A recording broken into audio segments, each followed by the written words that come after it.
Eu como pouco, mas eu tenho barriga, eu não consigo perder essa barriga. Então hoje é o último dia para você aproveitar todos os meus cursos em promoção. Mais informações aqui nos comentários, só até as 23h59.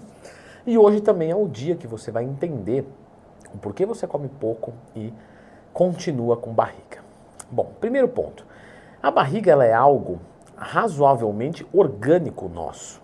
É uma reserva de gordura e que simplesmente nos engrandece, literalmente falando. Só que para os padrões estéticos de hoje, pelo menos da maioria, é algo indesejável. E essa luta para perder essa barriga vai fazendo a gente fazer um monte de loucuras, né? Como deitar em macas e te enfiarem uma cânula para te lipoaspirarem. Eu não estou nem falando mal, só estou dizendo que isso acontece. Eu não sou exatamente contra. Mas você tem ali, né, um problema muito comum. Eu que dou consultoria há muito tempo, mais de 10 anos, sempre escuto isso. Vamos entender o porquê. Você pode ter algum problema hormonal. E esse problema hormonal principalmente vem da tireoide. Então faça uma verificação dos hormônios da tireoide. Como é que eu faço essa verificação? Faça alguns exames de sangue, TSH, T3 e T4. De preferência, busque um médico para que ele te oriente e, consequentemente, consiga interpretar, fazer o pedido desses exames e tudo mais. Se a sua tireoide for lenta, existe hoje coisas razoavelmente muito simples de se fazer, que você, com um remedinho simples, que basicamente não vai ter quase nenhum efeito colateral bem tomadinho, você vai resolver isso pro resto da sua vidinha, tá bom? Que dure bastante.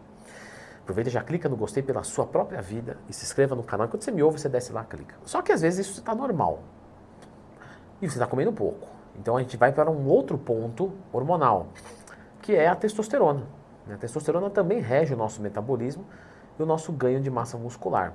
Então, se ela for muito baixa, isso também é um problema, e aí o procedimento é o mesmo, certo? A solução da testosterona baixa é um pouco mais complexa, mas ainda assim totalmente resolutiva nos dias de hoje. Nós temos várias intervenções tecnológicas a favor da solução completa. Mas, quando a gente vai analisar indivíduos saudáveis e que estão comendo pouco, a gente costuma ver alguns erros.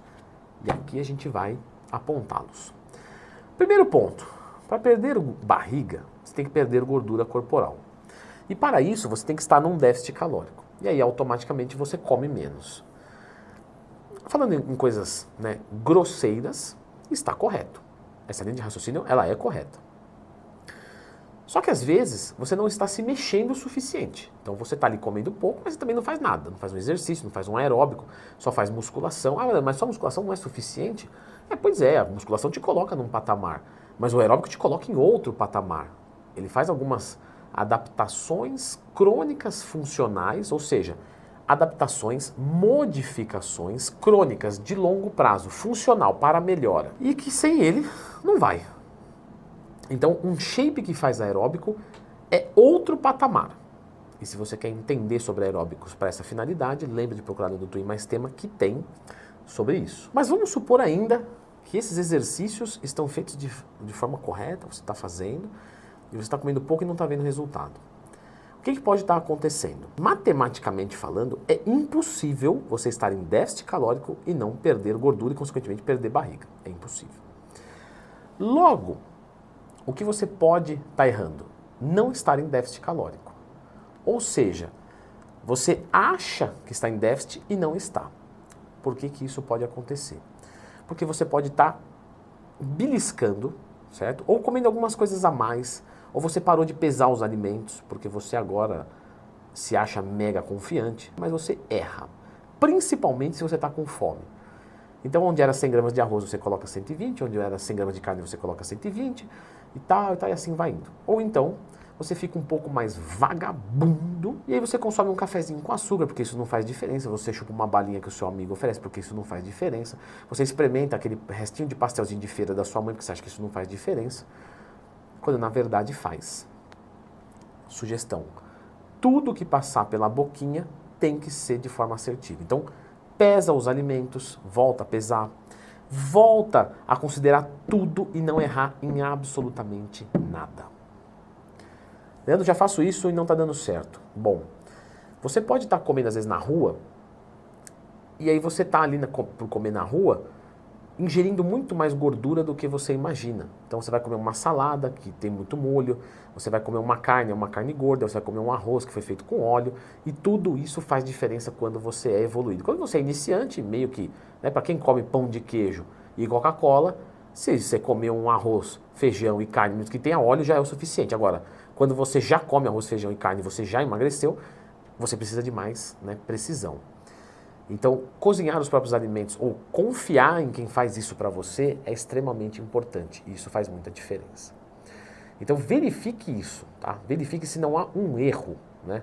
Seja ele porque você afrouxou um pouco mais ou então porque você não tem precisão perfeita de pesar um alimento e ou ter convicção do preparo perfeito. Existem outras coisas que podem influenciar quando você está fazendo tudo isso de maneira correta. Você pode ter um estômago muito dilatado. E isso é bem comum acontecer. Você acha que é gordura, mas no geral não é gordura. Você está ali com o estômago dilatado. E como é que você faz para melhorar isso? Faça refeições menores, mais vezes por dia, e faça vácuo de estômago. O vácuo de estômago você pode fazer ali todos os dias, quando você acorda, umas 3 séries, deitado, né? Então você tira todo o ar, murcha, contrai, segura, que isso vai ajudar a diminuir esse estufamento. Você pode fazer um exercício de sustentação, né, do seu abdômen, porque imagina, aqui estão todos os seus órgãos, beleza? E aqui está a parede do seu abdômen, mas a parede do seu abdômen é frouxa, né? E aí ela faz isso aqui, e as vísceras estão empurrando, porque as vísceras estão, né, querem cair. Quando você tem um abdômen mais forte, você sustenta isso, isso melhora a sua postura e melhora a sua barriga. Um exercício muito bom para isso, fora o abdominal, é o exercício de prancha, que você pode fazer umas 3 vezes por semana, umas 3 séries até a falha. E você pode fazer, inclusive, depois do vácuo de estômago, meio que em jejum, não tem grande problema. Pelo menos a maior parte das pessoas não vai ter problema nenhum. Isso também pode ajudar. Agora, existe também uma outra coisa que dá barriga, e que aí alguns vão detectar agora. Falei, putz, não, meu problema é esse aí. Você está com uma barriguinha, só que você está com vontade de ir no banheiro. Ou você está com fezes estacionadas no seu intestino. E você não vai no banheiro porque você é preso. Aí quando você vai no banheiro, você fala, eita minha nossa, olha como ficou retinho, que beleza. Tinha que ficar assim. Pois isso aí é fácil. Isso aí é fácil. Qual que é a sugestão? Consuma fibras e aumente a ingestão de água. Fibra e água é que nem surra. Se não resolveu o problema, é porque foi pouco. Aumenta que vai resolver. Claro que é uma coisa metafórica, brincativa.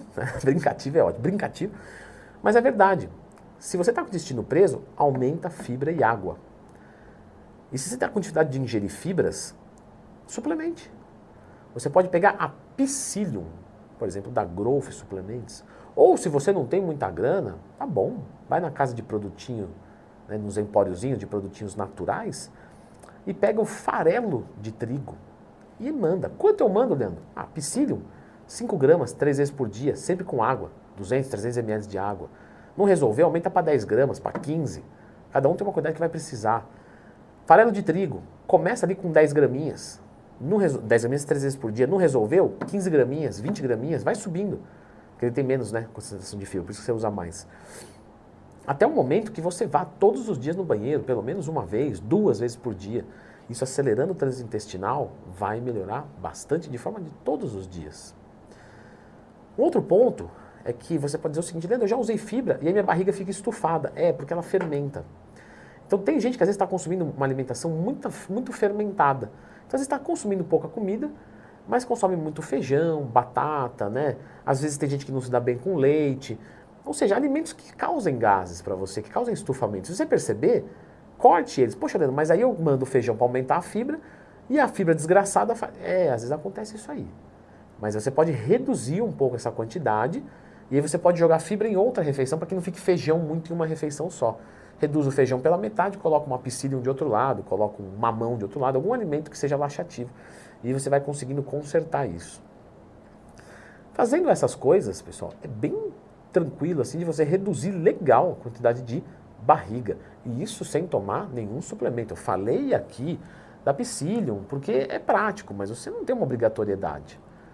Então você precisa aumentar o seu trânsito intestinal, melhorar a sua parede abdominal, fazer um vácuo de estômago, acertar seus hormônios. Então, assim, não é algo fácil, mas é algo totalmente possível. Dá uma olhadinha no que você está fazendo de errado. Vamos trocar um pouquinho o assunto agora? Uma coisa que eu uso de vez em quando com os meus alunos é sobre treinar separado a panturrilha da coxa. E para alguns isso é sensacional.